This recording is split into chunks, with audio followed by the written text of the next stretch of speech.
Buenos días. Chao. Continuamos con Pablo Sallucci, lo habíamos planteado, sí era un tema de réplica finalmente, porque lo que hemos aprendido en este tiempo, Pablo, es que la energía se acumula. Claro. Pero uno dice, claro, en 6 años y medio, digamos, desde el 27F hasta ahora, ¿cómo se habrá acumulado tanta energía para que haya nuevos temblores o nuevos sismos finalmente? Entonces, en ese sentido, ¿correspondería más a réplicas? A ver, hay que entender que todo evento que se produce posterior a una gran ruptura, como la que tuvimos el 8.8, que no olvidemos que fue un gran terremoto, fue un mega terremoto, genera réplicas durante bastante tiempo. ¿Cuánto tiempo es eso? O ¿Puede sea, ser 10 años? Eso, si lo vamos y lo comparamos con otros terremotos, por ejemplo, el que ocurre en Sumatra, Andamán, vamos a observar que ahí tuvimos un registro de réplicas bastante extenso.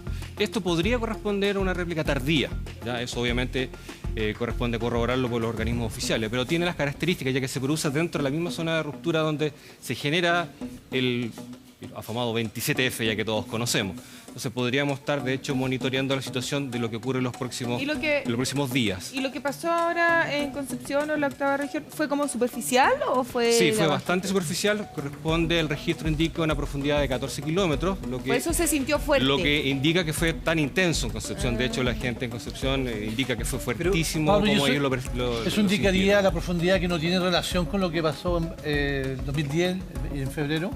Eso es un elemento que es interesante correlacionar, las profundidades. Entonces, por eso es interesante que el organismo oficial decrete si finalmente es una réplica probablemente tal del 27F o no. Oye, Pablo, de alguna manera esta situación, lo conversábamos en comerciales, remite un poco a nuestra historia sísmica, claro, al terremoto de 1950 y... ¿Al del 1960? Perdón, al de 1960.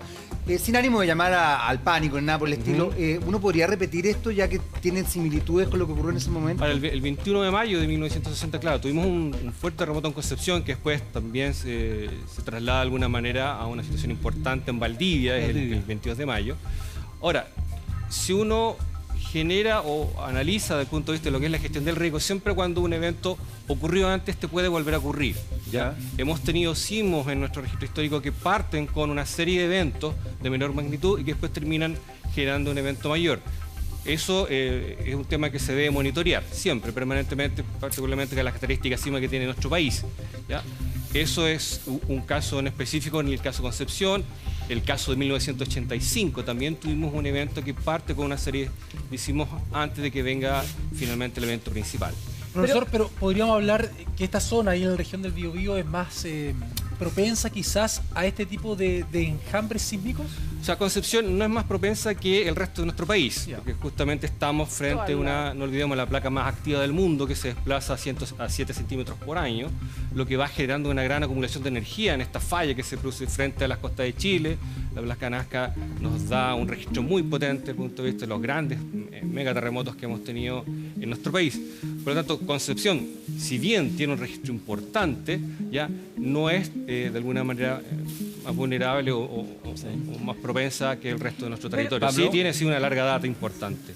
Pablo, estamos llegando un poco al final del año 2016, entonces no sé si empiezan a hacer un poco unas conclusiones, un poco de lo que pasó durante este año. No sé cuánto evento tuvimos arriba de 6 punto algo, no sé, pero el año 2016 está siendo analizada, ¿es un año particular o no? No es un año particular con respecto a otro año. Sí tenemos en la zona norte, especialmente frente a la zona de ruptura que se genera por el terremoto del 16 de septiembre del año pasado, una gran cantidad de réplicas en el sector de los Vilos, que de hecho se ha generado como la zona más sísmica por la cantidad de eventos que ha tenido asociado a la réplica, ¿ya? Pero a nivel nacional seguimos teniendo la actividad normal para un totalmente país normal que tiene este una año. actividad sísmica como la que tiene nuestro país. Pablo, yo siento como que los temblores y los terremotos van cada vez más fuertes.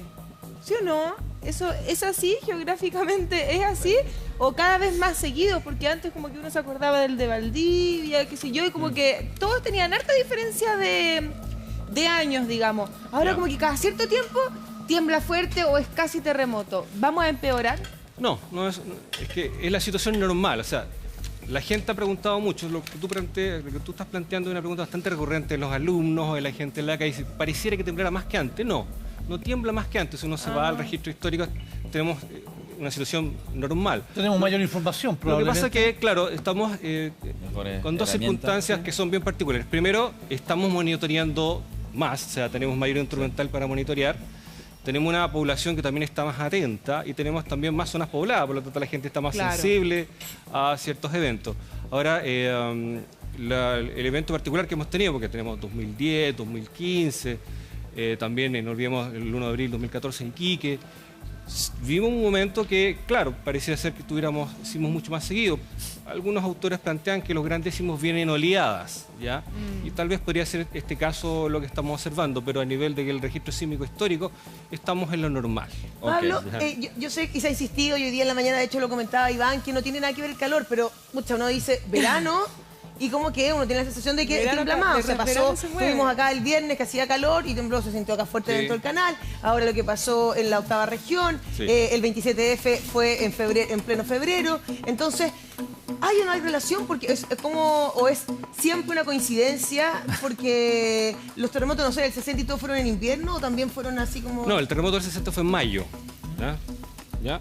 O sea, si uno ve, tenemos los grandes terremotos de Chile, tenemos una distribución Distinta anual, en tenemos temporal, digamos, mayo, climática. agosto, tenemos Poco de no, todo. tiene relación de alguna manera el tiempo. O sea, de hecho, el tiempo atmosférico no hay ninguna relación comprobada con respecto a incidencia calor-sismo. Ya. No se ha establecido ninguna correlación matemática empírica en ese sentido. Y por otro lado, uno dice que lo que uno ha aprendido, digamos, en este tiempo es que Concepción o la zona de la región del Biobío, digamos, no era tan tanto susto porque ellos liberaron una cantidad de energía impresionante el 27F. Claro. Entonces, no debiera, entre comillas, pero uno nunca sabe, esa es mi pregunta. O sea, ¿No debería haber en esa zona otro terremoto tan grande? No, un sismo tan grande como el del 27 de febrero no podría volver a ocurrir, muy difícil, porque esos megaterremotos tienen en promedio una ocurrencia de 300 años. Ya. O sea, por lo menos no podríamos esperar en ese ciclo un evento mayor. Ya, Pero pero eso no resta que podamos tener algún sismo importante Sí, pues si fue en tan los próximos fuerte años, ¿ah? Porque que unos eso, grados menos. eso implica justamente el empuje, la presión permanente que tiene Nazca frente a la placa sudamericana, que está en permanente roce, tanto en Concepción como en el resto de nuestro país. Pero por la misma tesis ¿Mm? es que se argumenta la posibilidad de que pueda existir un movimiento telúrico fuerte en el norte de nuestro país. De hecho, si uno observa la situación con respecto a las zonas que no han tenido un evento importante, entiéndase, de magnitudes sobre 7.5 u 8, el norte aparece como la zona más latente. Así lo plantean tanto los servicios sismológicos del Perú como nuestros servicios En sismológicos, ese porque ahí sentido- tenemos una zona de acumulación de energía de más de 130 años. Ya, perdón, y entonces funcionan de Qué manera miedo. parcelada los distintos lugares de nuestro país. Quiero decir, si es que se libera energía en el sur, esto no genera ningún tipo de, comillas, beneficio para el norte, o sea, No. son completamente distintos. Son distintos. Lo que pasa es que Nazca, y toda la ruptura que se genera por la falla cuando subduce, se va moviendo por segmentos. Esto no Ya. se mueve de manera igualitaria. ¿ya? Ujú. Entonces hay ciertos segmentos que rompen, ya, libera energía y inmediatamente el segmento que está al lado queda con energía de alguna manera remanente o bien, y es un tema también relevante de considerar, puede quedar con alguna presión producto de cómo de alguna manera liberó la energía del segmento anterior. ¿Ya? O sea, si vemos lo que sucede con el segmento que rompe el 27F, ¿ya? Todo ese segmento rompe desde el sector de Lebu hasta más o menos el sur de Valparaíso. Sí. Por lo tanto, el segmento que está hacia el norte, que involucra Valparaíso, este sector, aún tiene energía acumulada, entendiendo que el año 85 no fue un evento tan importante y que podría en un futuro, que no sabemos cuándo, liberar energía porque de alguna manera su acumulación de energía remanente pasado el tiempo aún está latente, aún es posible que se genere. Y eso no tiene de alguna manera una conexión directa con el norte de nuestro país, esos son, entendámoslo así, son segmentos independientes. Es la misma placa, pero son segmentos independientes. Y en el extremo sur, El extremo sur, particularmente la zona de Aysén, es una zona que tiene menos actividad sísmica, ¿ya? porque la placa Nazca termina justamente frente a la zona de Aysén, y ahí hacia el sur hay otra placa, que es la placa antártica, que es una placa menos activa, ¿ya? Ah, Pero ya. sí tiene eventos sísmicos no tan grandes como los que están desde Aysén hacia el norte. Que es Y la el del zona- viernes que se sintió fuerte acá en la capital. Claro, ese fue un evento que se genera en la zona cercana a Curicó, Sí, sí, ¿ya? Curicó. Que fue bastante intenso, también, a pesar de que ¿Fue intenso porque fue más pero superficial? pero fue mucho más profundo, fue Ah. mucho más profundo, pero fui De hecho, me tocó estar en la cercanía del sector y realmente hubo derrumbo de árboles en las zonas rurales, así que la intensidad con la que se siente en el sector fue considerable. Y en ese sentido, entonces, el toma agüita, no me lo cae, Tome va a nomás tomar agüita. agua, lo interrumpimos como pobre ahí Sí. Es que nos Me hace, entretiene me tanto hace. usted, don Pablo. Entretenido, profesor. Profe, nos entretiene, nos informa. Gracias, gracias. Pablo, en ese sentido, deberíamos como, nosotros ya muchos, porque hay gente que no le puede evitar tenerle pánico Sí, a sí. los temblores y todo. Ya vemos otros que por suerte no tenemos tanto susto y uno como que está acostumbrado cuando pasa un ratito, ¿no? Es como un tiempo que, no sé, yo lo defino como un tiempo biológico, porque uno siente como dice, me paro, no me paro, me paro. ¿Hay cachado que uno siente el remesón? En esa zona puede que tiemble siempre finalmente, pero yo creo que es bueno quitarle ese susto de ese magno terremoto porque ya ocurrió hace poquito. Sí, eso hay que, ciertamente, con lo que tú dices muy bien, Javier, hay que transmitir tranquilidad. Un terremoto con tal intensidad como que ocurre el 26 de febrero es muy difícil que vuelva a ocurrir. Ahora, hay un adagio que siempre dice que la naturaleza siempre nos sorprende, ¿ya? Ahora, sabemos que lo que sucede, especialmente en el norte, con el terremoto de Yapel, también fue un elemento que de alguna manera salta lo que nosotros conocemos como el promedio, porque solamente habían pasado 72 años del gran evento que ocurre también en el sector del norte chico, por lo tanto uno esperaba que pasaran 100 años, ¿ya? Entonces, eso nos está indicando que a nivel de lo que es el registro sísmico podemos tener alguna sorpresa, pero insisto, tener un evento tan grande como el del 26 de febrero es muy difícil que vuelva a ocurrir en la zona. Sí va a seguir temblando porque es normal en nuestro país y siempre tenemos que estar preparados. Por eso, tranquilo, es un tema, yo sé que hay gente que le tiene pavor a los sismos porque se entiende. Es que se mueve, Se entiende, po, se mueve se mueve bastante harto. fuerte el piso. Pueden haber situaciones complejas, especialmente de caída de materiales, pero hay que estar siempre preparados, atentos, y es parte de nuestra Profe. cultura sísmica el que tengamos estos eventos. Y se dijo ahora que en lo que pasó, que la réplica fue más fuerte que el sismo. ¿Eso pasa No, o está no. mal entendido? No, las réplicas nunca son más fuertes que el evento principal, ¿ya? Porque siempre cuando ven un evento principal, en este caso el 5.9 que ocurre a las 1.55, la réplica mayor, según el registro que yo observé por lo menos antes de entrar acá, Ajá. era un 5.1. si ¿Y no por me qué uno lo equivoco. siente como más...? Porque lo que pasa es que uno queda de alguna manera atento a lo que pueda pasar. Entonces, obviamente, las percepciones de alguna manera están un poco más a flor de piel. Ya que uno sabe que después de un evento importante van a venir réplicas. De hecho, tenemos varias réplicas que son cercanas a 4 y la más grande fue el 5.1. ¿Qué pasa? Si llegásemos a tener una réplica, entre comillas, mayor que el evento principal, ese evento principal pasa a ser un premonitor. Y esta nueva réplica mayor pasa a ser el nuevo evento principal. Por eso, la norma de sismología es que nunca una réplica es más grande que el evento principal. Y siempre las réplicas como máximo tienen una distancia entre 1 y 1.5 grados con respecto al evento original. Pablo, siempre se habla de la profundidad. Al final es cuando es más superficial, ¿se siente más porque se mueve más o al revés? No, lo que pasa es que cuando un evento tiene menor profundidad, lo que pasa es que hay que establecer dos relaciones. Una, la magnitud, que es cuánto finalmente de energía es la que se libera, y la profundidad. Obviamente podemos tomar ejemplo que ocurre en Italia. En Italia tuvimos un evento no muy grande, pero que fue muy cercano a la superficie, y eso le da menor tiempo a la onda de alguna manera de refractarse. Y entonces la onda es más... Por lo tanto, tiene menos tiempo, menos distancia, llega de alguna manera más rápido a la superficie y llega con mucho más energía. ¿Ya? ¿Y el Por eso a ruido? veces eventos de magnitudes no muy grandes se sienten bastante intensos porque justamente se generan muy cerca de la superficie. Esa es la relación que se establece entre la magnitud y la intensidad. Pero bueno, la intensidad además entran varias variables, como más que nada la materialidad de tu vivienda, la condición del sitio, el tipo de suelo, son varias variables que entran. ¿Y el ruido se siente antes del Sí, terremoto? ese ruido, lo que hablábamos alguna vez, son las ondas primarias, que son Qué miedo eso. justamente el tiempo que hoy en día tiene algunos instrumentos para poder determinar el tiempo en que va a venir esta onda P y la onda S, que es cuando viene finalmente la onda secundaria, la que comienza ya el sacudón. ¿Ya? Eso es lo que sentimos este gran ruido, porque es un ruido subterráneo, que, Sí. justamente que es la transmisión de la onda que se produce por el segmento rocoso. Estuvimos la semana pasada acá mostrando en vivo el simulacro en Valparaíso, en el puerto. Sí. ¿Qué le pareció a atrasó? usted, profesor? Bueno, no logramos hacer el análisis completo. Creo que siempre los simulacros son bastante interesantes de analizar. Primero, vimos que hubieron algunas falencias en lo que es La Serena. Sí. Observamos acá en vivo No cómo sonó. se tenía que partir a las 10:30, terminó partiendo menos a las 10:36 porque hubo una falla, una sirena inicial que debía haber generado el vamos al simulacro. Y eso es solo lo que se busca evaluar con estos simulacros. Ahora, Yo encuentro muy pertinente lo que hacía Jan cuando comentabas de algún momento y cuando capturaste al intendente, Sí. ¿ya? De los idiomas, porque Valparaíso tiene una condición que es más particular. O sea, todas las ciudades tienen sus particularidades y Valparaíso sí que las tiene. Es una ciudad muy turística y que recibe varias lenguas de alguna manera de visita, o sea, no solamente en inglés. Por lo tanto, si uno va un poco a entender otros territorios que de alguna manera presentan a quien lo visita las condiciones a las cuales te puede enfrentar. O sea, es muy pertinente que hayan paletas en varios idiomas, indicando que usted está en una zona sísmica y que las zonas de evacuación son estas, ya en varios idiomas, no solamente en inglés.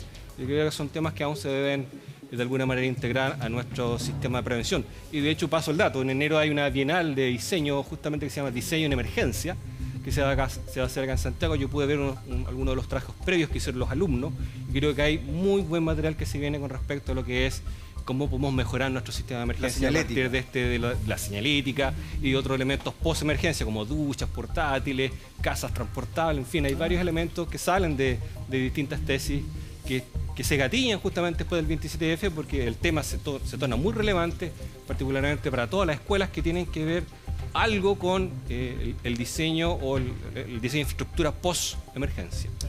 No sé si me puedo salir un poco de la pauta, pero a propósito de Valparaíso, le quería preguntar al profesor por los incendios forestales. Ya, tremendo la tema. gran cantidad ha aumentado un 136% este año, la cantidad respecto al periodo anterior.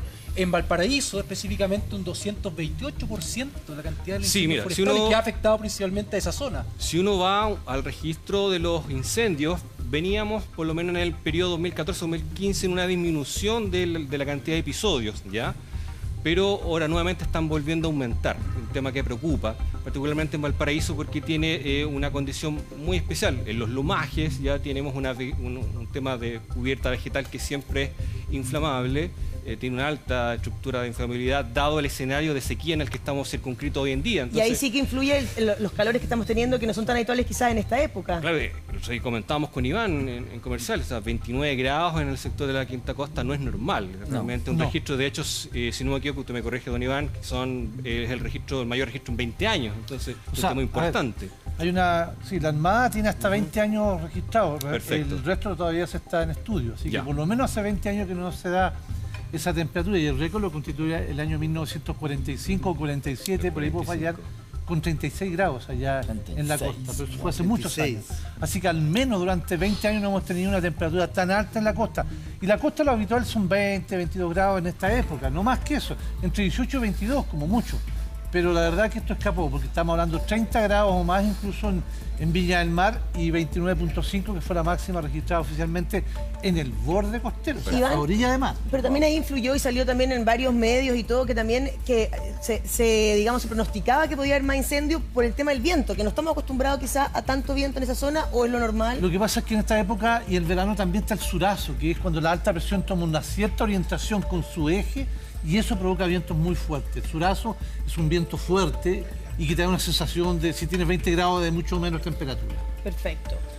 Oye, volviendo un poco al tema de los temblores y del enjambre sísmico, esto afecta a nuestras costas porque vamos viendo que uno vuelve a construir, lo hemos hablado en otras veces, entonces uno dice, listo, vimos, no sé, lo que pasó con Dichato, por ejemplo, que totalmente reconstruido.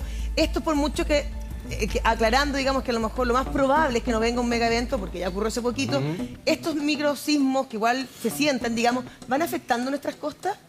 O sea, a nivel de formaciones, que eso es lo que genera grandes sismos, no. O sea, particularmente tenemos que entender que los procesos de deformación asociados a los movimientos de los bloques rocosos que producen subsidencias y alzamientos son fácilmente visualizables con grandes eventos. Yeah. En el caso, por ejemplo, a propósito de tu visita ya en la Isla Mocha, Isla Mocha tiene importantes registros de varios alzamientos. Isla Mocha generalmente se alza después de un terremoto, tiene antiguos bordes de costa que aparecen justamente en el borde de la isla. Claro, Hay mucho gas además abajo, entonces cada vez que se abren un poco las placas, deja escapar una burbuja de gas, con lo cual hoy día están generando electricidad.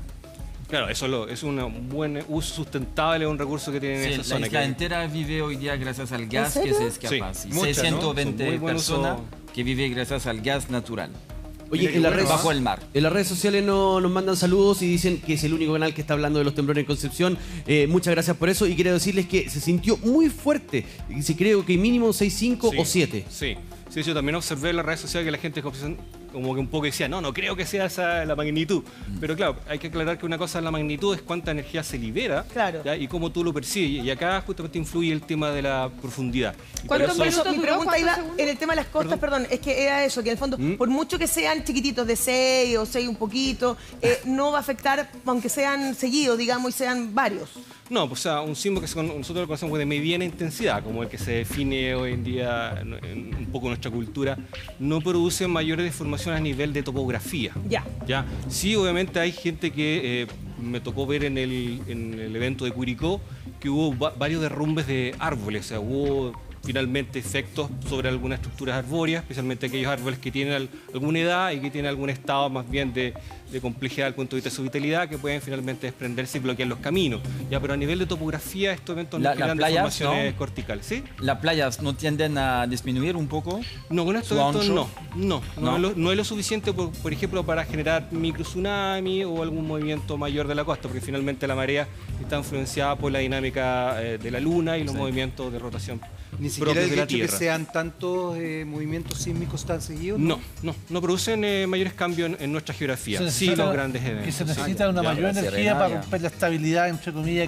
Un tema de energía concretamente, da lo mismo la cantidad. Justamente la magnitud, a partir de determinadas escalas, estamos hablando de grandes eventos, son los que producen estas deformaciones que vemos en todos los registros. El terremoto del 16 de septiembre deformó las costas frente justamente a los Vilos, el de Concepción generó alzamientos y hundimientos, para que hablar de Valdivia, ahí se produjo claramente un hundimiento muy importante de toda la ciudad central. ¿Cuántos segundos duró el sismo?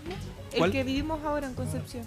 El de Concepción creo que duró 1 minuto y algo. No tengo claro, no tengo el dato corroborado, así que la gente de Concepción que lo vivió, si lo puede dar, fantástico. Mencionabas hace un ratito que lo que pasó en Italia, que vimos que se cayó la ciudad completa, bueno, una ciudad que quizás no está construida con normas tan antisísmicas como las nuestras, pero porque era más superficial, digamos, la onda.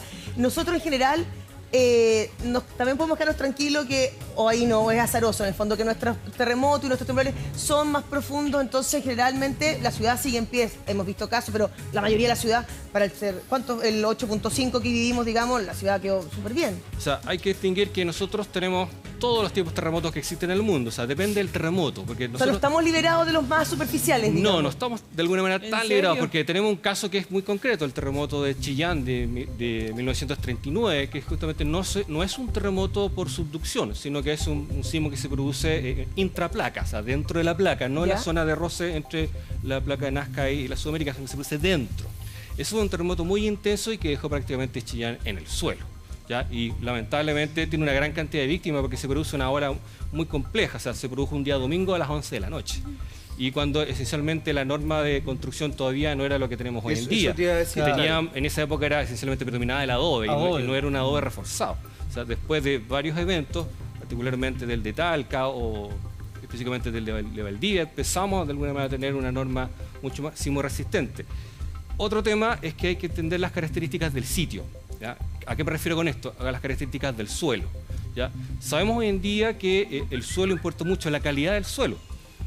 En Santiago, la zona norte, es un suelo volcánico y sabemos que ese tipo de suelos puede de alguna manera amplificar el efecto de un evento que para otra zona del mismo territorio, en el caso de Santiago, se siente con una intensidad diferente. Por eso la gente de Quilicura para el terremoto del 26 de febrero acusa una intensidad mucho más fuerte. O sea, de hecho, si uno observó lo que pasó por la Panamericana, desde Quilicura hacia el norte todas las pasarelas se vinieron al suelo, lo que no ocurre con las pasarelas que estaban hacia el sur. De hecho, todavía hoy se están construyendo pasarelas, se están reponiendo. En ese sentido, Pablo, las normas de construcción hoy día permiten soportar un terremoto o un movimiento sísmico más superficial, porque claro, en el 27F se cayeron pasarelas y todo eso, pero tenía que ver con qué concretamente. ¿El edificio entero? Lo que pasa es que... Porque hubo edificios, claro, pero ahí también hubo normas de construcción que aparentemente no se respetaron, claro. Digamos. Justamente lo que sucede en Concepción con el edificio de Alto Río, porque obviamente tuvieron falta a lo que es el tema del cálculo y todo lo que fueron las estructuras. Siempre cuando hay falta de este tipo de construcciones, finalmente el sismo lo acusa, lo mismo que pasó también en Maipú. Ahora, Hoy en día la norma sísmica es bastante robusta, la nuestra, la NSH 433, pero siempre se revisa. De hecho, en 2010 se volvió a revisar. Pero está diseñada justamente para sismos que ocurren en la zona de subducción, ya es decir, a varios kilómetros en la costa. ¿Ya? No tiene de alguna manera un diseño específico para sismos más bien muy superficiales o de falla, ¿ya? Porque los sismos superficiales están asociados a falla, ¿ya? Pero en términos generales los ingenieros estructurales mencionan que a pesar de eso nuestra norma podría ser bastante robusta si tenemos sismos de menos profundidad. Ahora, uno espera que con movimientos telúricos de mayor de 6 grados haya corte de energía eléctrica, haya problemas con los servicios básicos. De hecho, en Concepción se cortó la luz. Sí, de hecho, por ejemplo, ahora un tuit que escribe el colega Christopher Espinosa, periodista corresponsal de Cooperativa en la zona, dice 8.700 clientes afectados por el corte de luz tras la noche de los sismos en el Biobío, principalmente en Chihuayante, Coronel y Arauco. Claro, justamente frente a la zona de lo que es el epicentro. Y eso, claro, no nos da cuenta de algunos elementos que siempre son muy sensibles. La postación tiende a moverse, tiene un vaivén que puede generar cortes de luz de una manera bastante inmediata después del evento. Un 6 siempre es un sismo de alguna manera que uno tiene que tener cuidado. O sea, si bien no es algo desde el punto de vista de nuestra cultura tan importante, sí hay ciertos elementos que pueden presentarse vulnerables, como la postación.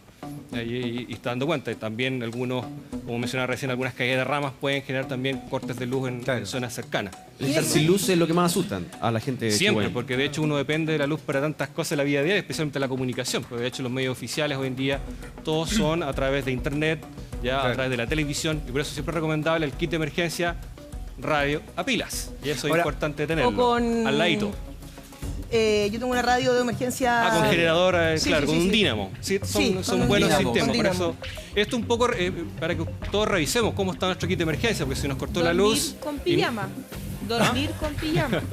Bueno, más que pijama, estar preparado a salir al exterior con algún calzado que nos proteja los pies. Eso es importante, porque podemos sufrir cortes en el movimiento cuando evacuamos. Y ojo, siempre salir tranquilamente. Pablo, esto funciona realmente independiente, porque como nosotros sabemos que la placa es finalmente un gigante, porque la gente del norte, como está, y lo hemos hablado, y ha habido varios programas que se han dedicado a esa energía acumulada en el norte, ha habido, digamos, también simulacros de tsunami. Esto no tiene nada que ver, eso no quiere decir que vaya, digamos, a avanzar hacia el norte y que estos enjambres en la octava región pueden significar algo para arriba. No, son segmentos completamente independientes. Todos tienen su dinámica, ¿ya? Todos de alguna manera se van trabando, porque cuando la placa entra abajo, el bloque submédica se va trabando, y pasada una cantidad de años, esta energía, esta deformación finalmente se rompe y se traduce finalmente en un sismo o terremoto dependiendo de la intensidad. Pero son segmentos independientes, se van moviendo de esta manera, no es una gran línea que de alguna manera se mueve de manera homogénea. Y eso es importante tenerlo claro, porque uno pudiera entender, porque muchas veces se habla de que los sismos migran. Sabemos que hoy en día eso no es así. Eso no es así. Las placas se mueven de manera independiente y la placa Nazca tiene varios segmentos. Hoy en día el segmento norte, si bien ya nos preocupa, pero podemos tener una ruptura en cualquier parte de nuestro país, porque la dinámica de la placa Nazca es así. Es una placa muy inquieta, es una placa que nos da permanentemente una historia sísmica de las más importantes de este planeta. Cada vez aprendemos más. Pablo Sallucci, muchísimas gracias. Geógrafo por haber estado con nosotros.